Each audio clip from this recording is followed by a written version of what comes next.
Today we're going to talk about integers. Remember, integers are positive or negative whole numbers. So we're going to talk about adding and subtracting them. So when you see an addition or a subtraction problem that has a negative and a positive, then what you're going to do is we're going to start by rewriting the problem. Okay, so we're going to practice rewriting the problem. When we rewrite the problem, we always draw a wall in between each number. So our wall goes right after the number. So in this case, I have a -5 plus 3. So my wall is going to go right after the 5, okay? The 5 and then the wall. And then I'm just going to rewrite my numbers. So this is clearly a -5, and this is going to be a +3, okay? So we have a -5 and a +3. And that's what we're going to do to start adding and subtracting integers. We're going to rewrite our problem. When we do that, you need to understand that a plus sign is the same as a positive sign. A negative sign is the same as a subtraction sign. So please don't let those get you confused. So we draw our wall and then we rewrite our numbers. So this problem is actually -5 and +3. All right, let's practice drawing our wall and rewriting our numbers on example 2. So I have a -4 plus -7. So I'm going to draw my wall right after my number, my 4. I'm going to rewrite that number to be -4. On this side, I have a little bit of trouble rewriting because I have both a positive sign and a negative sign. Well, you should know that when it's good, positive, versus evil, negative, in math, evil wins. Okay, so if you have both signs together, we're going to keep the negative sign.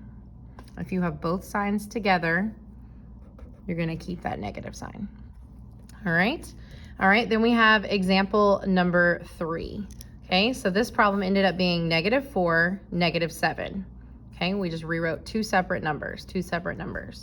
So this problem says 6 minus 10. So again, the first thing I'm gonna do is I'm gonna take and I'm gonna draw my wall. My wall goes right after the first number. My first number doesn't have a sign. So when a number doesn't have a sign, that means it's a +6. My second one is -10, but remember we talked about a subtraction sign is the same as a negative.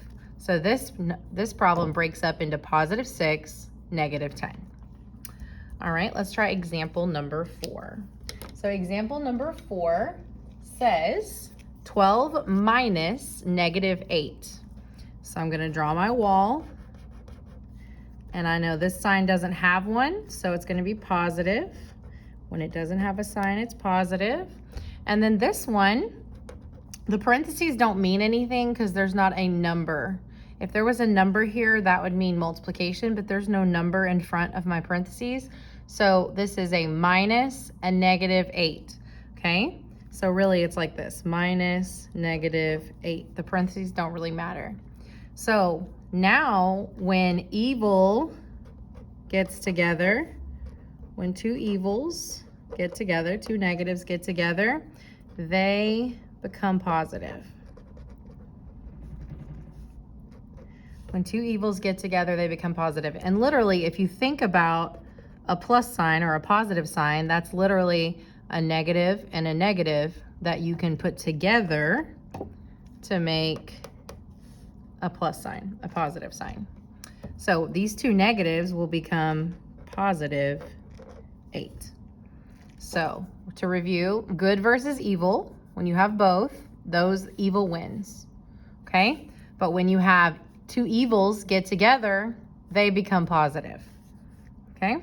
So this was actually +12 and +8. All right, and then our last example says -8 minus -4. We draw our line right after this number. Okay, should always be number wall. And the first number is -8. And our second number has those two evils again, right? Just no parentheses this time. Two evils, and we know that two evils get together to become a positive. And that's how we start to solve, by rewriting our numbers, okay? So go practice.